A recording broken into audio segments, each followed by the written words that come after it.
Je publie des vidéos YouTube sur ma chaîne principale depuis des années et pendant longtemps, il y a un mystère que j'arrivais pas à résoudre. Quels sont les meilleurs paramètres pour exporter une vidéo YouTube quand on est sur Final Cut Pro? Figurez-vous que la réponse était sous nos yeux depuis tout ce temps, puisqu'en fouillant un peu, je suis tombé sur cette page dans laquelle YouTube nous indique clairement quels sont les paramètres à appliquer lors de l'export, et c'est ce que je vais vous expliquer dans cette vidéo.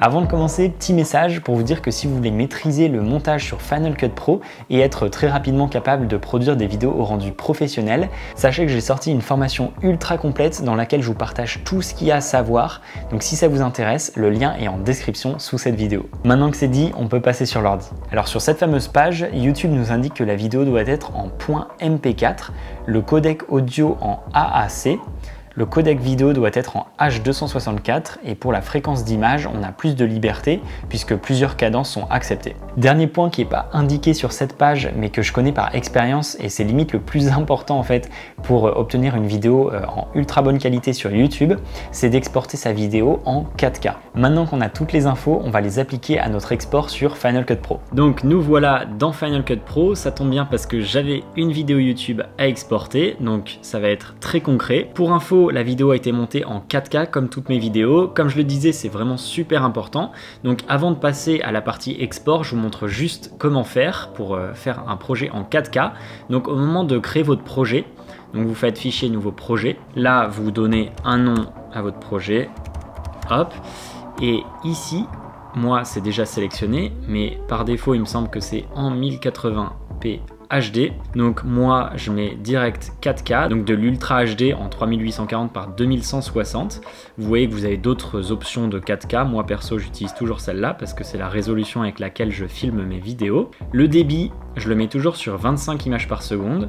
Vous pouvez changer, mais je vous recommande quand même de rester en 24 ou en 25 images par seconde parce que c'est plus naturel et YouTube recommande ce framerate. Et ensuite pour le reste, on s'occupe de rien, on a juste à cliquer sur OK et ça va nous créer un projet en 4K. Donc moi c'est ce que j'ai fait au début, donc vous voyez mon projet est ici, j'en ai d'autres là, mais c'est celui-là que je veux exporter. Donc voilà toute la vidéo. Maintenant, on passe à l'export. Donc, vous avez deux méthodes pour exporter une vidéo sur Final Cut. Soit vous faites fichier, partager, exporter le fichier. Soit vous passez en haut à droite ici, vous faites partager, exporter le fichier. Vous avez cette fenêtre qui apparaît à l'écran avec ici le nom du fichier final de votre vidéo. On a aussi une description, le créateur, une balise. Alors moi ce que je fais pour exporter spécialement pour YouTube, c'est que j'ajoute toujours une petite description. Là la vidéo parle du Samsung Galaxy S22, donc je vais taper Samsung, hop, bien de préférence, Galaxy S22 Ultra. Comme ça, alors je sais pas si ça sert à quelque chose, mais au moins j'aime bien mettre les mots-clés dans la description, dans les balises. D'ailleurs, hop, vous voyez, je vais copier-coller ça dans la balise. Créateur, je laisse toujours. Mais on sait jamais, au cas où ça mette des métadonnées dans le fichier de la vidéo et que YouTube puisse les lire, je préfère mettre les mots-clés ici.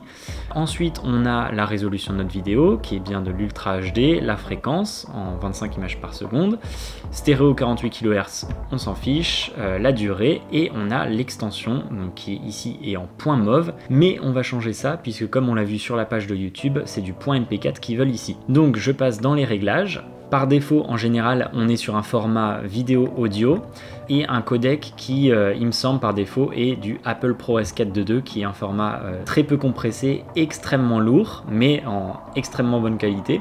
Mais vous pouvez voir que ma vidéo qui dure 11 minutes pèse 42 Go, ce qui est énorme et ce qui mettra vraiment des heures et des heures à uploader sur YouTube. Donc on va changer ça puisqu'on sait que YouTube veut du H264. En déroulant le codec vidéo, vous pouvez trouver le H264.